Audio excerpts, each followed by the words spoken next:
দুইটা দুইটা ভয়ঙ্কর পাপের কথা বলে দেই। এই দুইটা পাপে যারা আসক্ত হয়ে আছে তারা তওবা করে ফিরে আসলে পরেও সারা জীবন তাদেরকে এটা সাফার করতে হবে। কথা বুঝতে পারছেন না? তওবা করে ফিরে এসেছেন মনে করেন, তারপরেও আপনাকে সারা জীবন এই পাপের ফলটা ভোগ করতে হবে। এক, মাদকদ্রব্য দীর্ঘদিন সেবন করেছেন, তওবা করেছেন, ফিরে এসেছেন, আল্লাহ হয়তো মাফ করে দিয়েছেন, আল্লাহ পাক মাফ করে দিয়েছেন, বাট আপনি আপনার দেহের যে ক্ষতিটা করে ফেলেছেন এটা পোষাতে পারবেন না।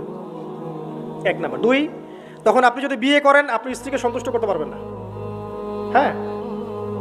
দুই নাম্বার হচ্ছে এই যে গোপনে যুবকরা যে পাপটা করে, মাস্টারবেশন, যেটাকে আমরা বলি হস্তমৈথুন, এই পাপ যেসব যুবকরা করছে বা করে, এবং অ্যাভেলেবেল এই পাপটা সবাই করে, কারণ এখন পর্নের যুগ, পর্ন দেখলে তো আর কোনো উপায় নাই, তখন তো এই পথেই যেতে হচ্ছে, নিজের উপরে নিজেকে জুলুম করতে হচ্ছে। যারা হস্তমৈথুন অভ্যস্ত হয়ে গেছে এরা যদি তওবা করে ফিরেও আসে, শরীরের যে ক্ষতিটা হয়েছে এটা পূরণ হবে না কখনো।